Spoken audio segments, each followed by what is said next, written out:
Hi, I'm Wolfman Jeff. Today I'm going to be reviewing Star Wars Episode 4 A New Hope, uh, or as it was previously entitled, just Star Wars.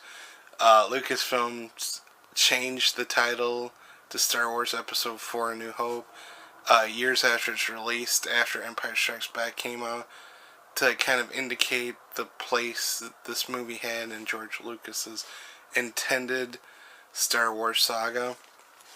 The movie, I'm just going to start off by saying, holds a special place in my heart. It introduced me to the world of sci-fi and fantasy. When I was in high school, I took sci-fi and fantasy classes as an elective. Uh, I was a teenager. It kind of got me into like Star Trek, and as I got older, I prefer Star Trek because it's a little more adult themed and a little more mature. Star Wars still very much has a special place in my heart, and it's still a very fun movie to watch. Uh, I'm going to start off by talking about some of the great things about the movie. It was made in 1977, and the special effects still hold up. I mean, that kind of shows a testament to the movie right there. It was the birth of Industrial Light and Magic, the big special effects powerhouse that most movies turn to now if they don't go to Weta or whatever. Uh, the cast was phenomenal. You had Harrison Ford, who was pretty much the standout of the original trilogy, as Han Solo. He was sort of a smart-ass space pirate, and everybody loves him. I mean, what's not to like about his character? Mark Hamill played the lead. He played Luke Skywalker, the hero who kind of is the catalyst of the whole original trilogy, the saga, in a way, too. And you had Carrie Fisher as Princess Leia.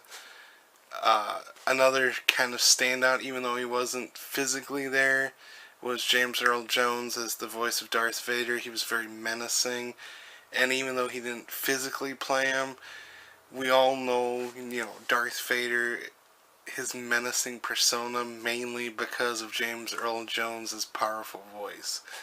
And also another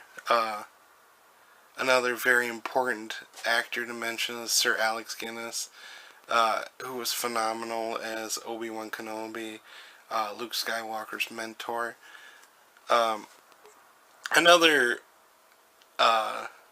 obviously very iconic thing about the movie is John Williams' fantastic score. It's one of the most iconic, if not the most iconic scores of all time, and it's up there probably with like another one of his scores is Superman, and they're both very iconic. You hear the score and you immediately know it's bam, Star Wars. And what I find interesting too about Star Wars is when you look at it from like a screenplay level, and I'm sure when they were filming it, the costumes, the locations, all that, it's a movie that if you didn't have the vision in your head like George Lucas had, I heard a lot of the people in the film crew talk about in interviews how they had no idea how the movie was going to work, and I totally understand where they were coming from. In a way, it's a movie that probably should not have worked, but it worked magnificently. And it's a classic, and it's a classic for good reason, and it's still very much ingrained in the public knowledge because of that. And they're still making Star Wars films, and it's still very iconic. And as far as my personal thoughts of the subject, I would say, yeah, it's a must see, and it's a must see for good reason because it works on pretty much every level possible. And even if you don't love the movie, I don't think anybody's gonna like. I'm sure there'll be a few people that hate it, but for the most part, if you appreciate film, there's something you can get from it. So it's a it's a very important film, I think, to watch.